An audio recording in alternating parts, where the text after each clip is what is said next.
the sunshine that lights up my day. With you by my side, I'm never alone. We face the world together as one. Together we stand, hand in hand, a bond so strong across the land. Through thick and thin, we'll always be a friendship like ours, wild and free.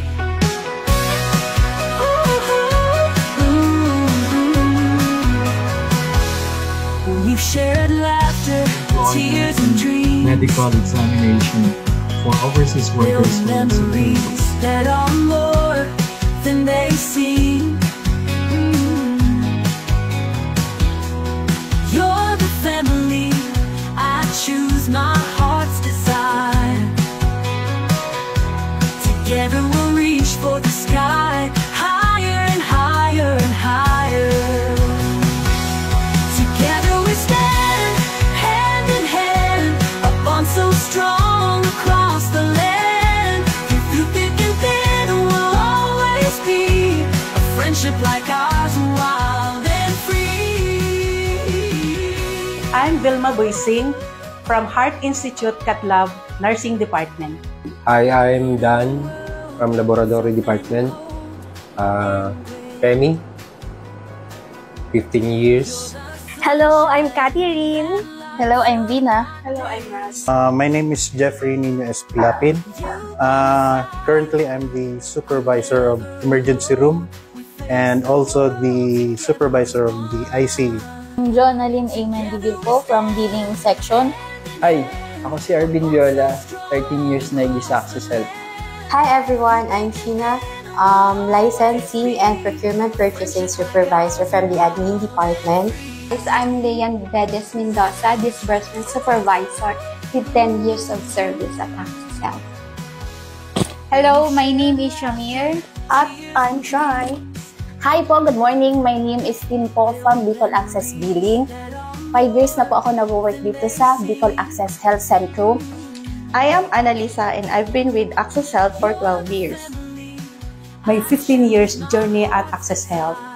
Year 2007, I assisted during the signing of MOU or the Memorandum of Agreement at Villa Caceres Hotel, the groundbreaking ceremony, and then the construction of main building. And then on May 1, 2015, the Bicol Access Health Centrum became a hospital. And then for the succeeding years, we have different activities, and then we celebrated our anniversaries either here in front of Bicol Access Health or at the tent at Avenues Hotel. Price kasi, alam mo yun, yung from Bagito, a 23, 24-year-old, hindi ko inakalang after a decade, magiging supervisor ako ng emergency room. So, hindi ko ina-expect itong mangyari sa akin actually. 2015, the former supervisor here in the emergency room, the very first supervisor, Mr. Ivan Lo. Shout out to Sir Ivan Lo. Ang positive side naman ng pagiging supervisor is, unang-una, is napapractice mo yung communications mo sa tao. Lalo na kung halimbawa, ikaw yung isang taong mahirap makipag-usap or nahihiya kang makiusap sa isang tao. Ano ba yun? Tama ba yun? Introvert? Kung para kang introvert ang ano. Pero pag naging supervisor ka, dun matetest yung pagiging ano mo, pagiging leader mo. In terms of giving orders, dyan matetest. In terms of following the lead. And then, ang positive side rin sa pagiging supervisor is, hindi na ako magna-night shift, puro na lang ako morning. More of office works, 8 a.m. to 4 p.m., 5 p.m. So, yan. Ang pinaka hindi ko malilimutang experience dito as supervisor is nung naging supervisor ako dito sa emergency room nung time na pandemic.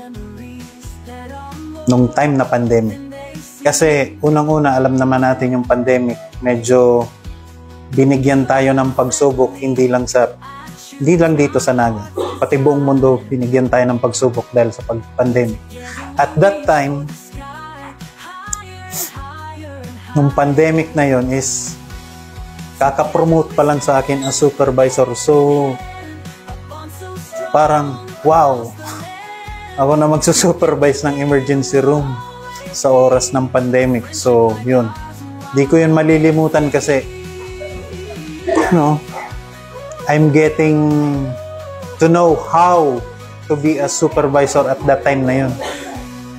Kumbaga, nangangapa pa ako nun eh. Pero, with the help of our doctors here, resident doctors here, si Doc Jerox, si Doc Fornoles, alam mo yun, yung parang minold nila ako para maging isang matibay na supervisor dito sa emergency room during that time ng pandemic. So, kapag kailangan ko ng advice regarding decision making as supervisor nung pandemic, Doc, anong magandang gawin ko dito? Doc, anong maganda kong gawing solution dito? Or sometimes din sa mga staff ko at that time, humingi rin ko ng advice sa kanila. And then, masaya din kasi nalampasan namin yung pandemic na yun. Personally sa akin, nalampasan ko yung pandemic as supervisor ng successful. Nag-start po ako dito as a cashier. Then kinuha ko ng dating staff or supervisor ng disbursement para nag-staff niya. Then pag alis niya, ako na yung pumalit. So, hinawakan ko yung disbursing for hanggang ngayon. Yung gusto ko dito sa company is nagbibigay sila ng maraming bonuses and privilege. So, kaya ngayong December,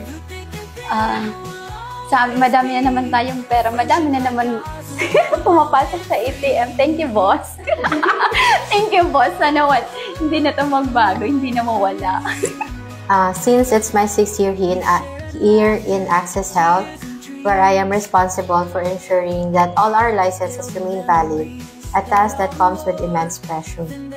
I am most proud to have been part of the hospital's achievement in securing DOH accreditation for our MPAUs and ISO certification from TÜV. Everyone worked together to achieve these milestones. In undergoing the process of ISO certification, lahat naman nag-work dito. Nagpuyat, umiyak, sa mga hirap at pagod na dinanas namin para maka-achieve lang tayo ng certification or ISO certification from TÜV. Hindi naman din biro ang pinagdaanan ng lahat ng PEME core group, especially also sa admin department na nandun ang pressure, hindi mawawala ang pressure, camaraderie of course, para to achieve yung certification. Why I love working in Bicol Access is because of the patient, patient relative. Kapag pupunta po sila dito sa billing section, entirely kapag naano mo ang billing is all about payment, bayaran.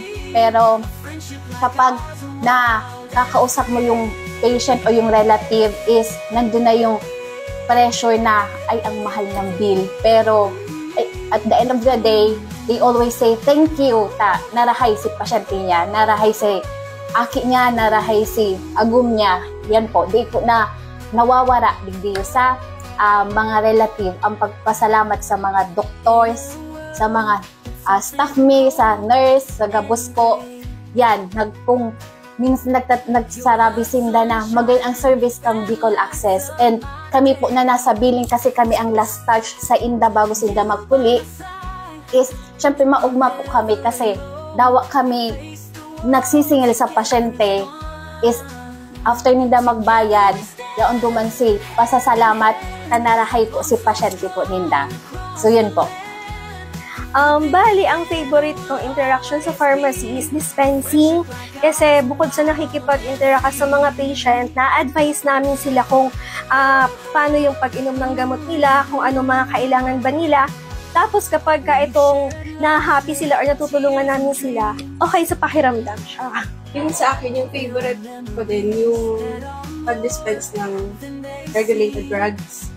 At pag-receive ng mga deliveries, yung pag-input sa things, tapos yung pag-interact din sa mga customer na happy sila kung ano yung nabibigay namin. Ako din, ang favorite ko is yung nai-ensure ko sa customer na okay yung mga gamot na nadi-dispense namin, hindi expired, okay yung gamot.